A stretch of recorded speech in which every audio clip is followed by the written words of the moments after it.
Si je te disais que Martin avait un rêve, j'ai fait un cauchemar dont chaque détail m'a marqué, c'est ancré dans ma mémoire. Je me suis levé en sursaut avec cette sensation étrange d'être incapable de distinguer la réalité du songe.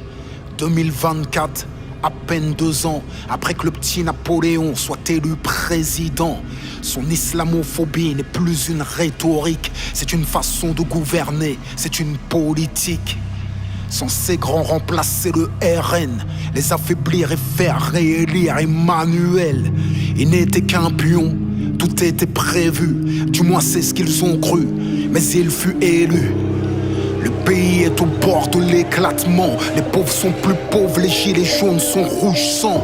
Ils répriment le mouvement de façon brutale, prouvant aux naïfs qu'on peut être xénophobe et libéral. Les gueux qui ont cru en lui doivent reconnaître qu'ils ont changé de marionnette, mais pas de maître.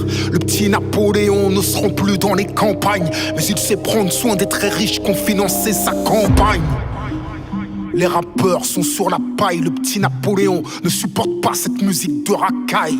Donc il fait fermer Skyrock, et soudainement, vu qu'ils ne font plus d'oseille, ils se remettent tous à faire du rap conscient.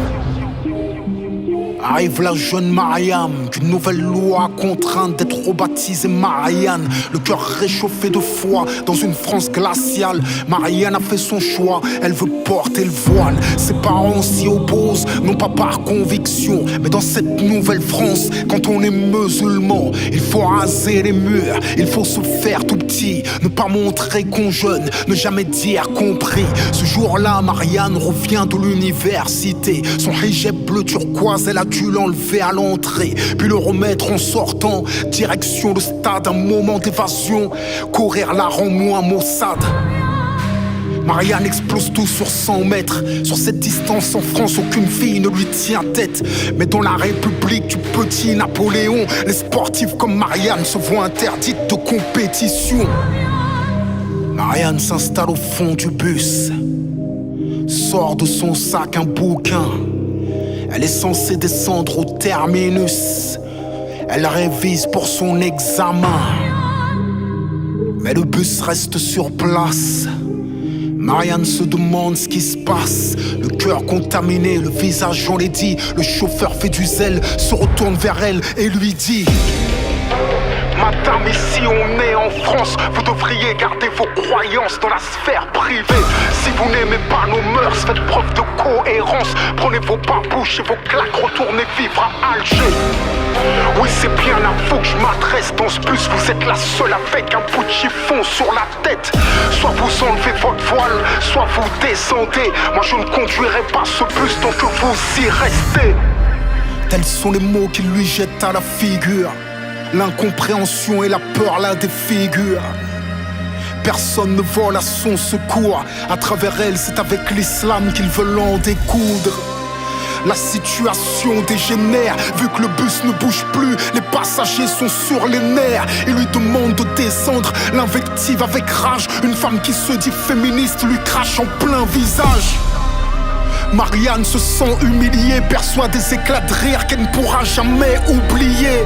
Elle se débat sous les coups et les insultes fusent. Un homme lui arrache son voile avant qu'elle ne quitte le bus. La scène est filmée, postée sur la toile. Marianne devient un symbole, la vidéo devient virale. La fachosphère se lâche dans les commentaires. La bienveillance ne s'abrite guère dans des cœurs de pierre. Le pays est sous tension.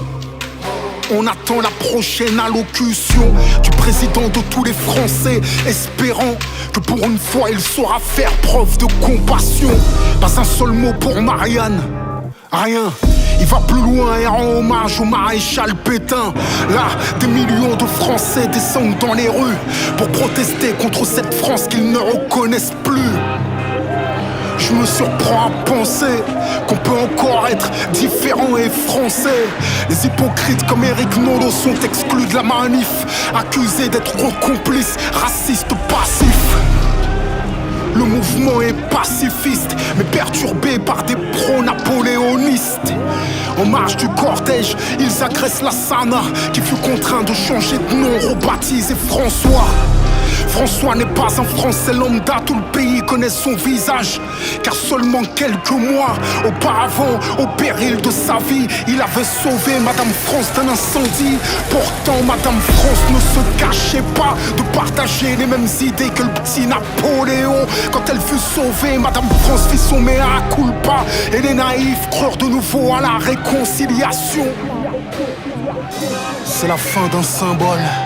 Noyé dans son sang, François gît sur le sol. Le grand remplacement n'est plus une théorie. Comme en Nouvelle-Zélande, il engendre des tueries. Le sang de la Sama fait déborder le vase. Pire qu'en 2005, les banlieues s'embrasent. Les groupuscules identitaires, quant à eux, s'organisent. Le gouvernement laisse faire, la France se balkanise. Venus de toute l'Europe, les ultra-nationalistes font de la France une terre de combat. Aguerri, l'arsenal provient d'Ukraine. Qui dit guerre dit trafic d'armes au prix de nos larmes de peine. De l'autre côté, nos quartiers sont en ébullition. J'appelle au calme, mais j'ai l'impression que personne ne m'entend. Les bombes artisanales remplacent les cocktails. La mélodie que chantent les calaches est mortelle. Le petit Napoléon décrète un couvre-feu. Sous ses ordres, l'armée française investit les banlieues. Planqué à l'Élysée, le sourire aux lèvres, il compte les morts de la guerre civile dont il rêvait. Les extrémistes à l'affût passent à l'action. Ils voient en cela une occasion de diviser le pays. Se targuant de vouloir venger le sang des musulmans, ils commettent l'attentat le plus meurtrier de la décennie. On compte des morts par centaines. Je me sens désarmé face à tant de peine. Mes espoirs de paix se volatilisent. Même les plus pacifistes se radicalisent. Ajoute à cela une nouvelle pandémie, beaucoup plus meurtrière que la dernière. Dans une guerre où nous sommes nos propres ennemis, où chaque jour à venir est bien pire qu'hier. J'ai fait un cauchemar, j'ai du sang plein la mémoire. Je me réveille en sueur.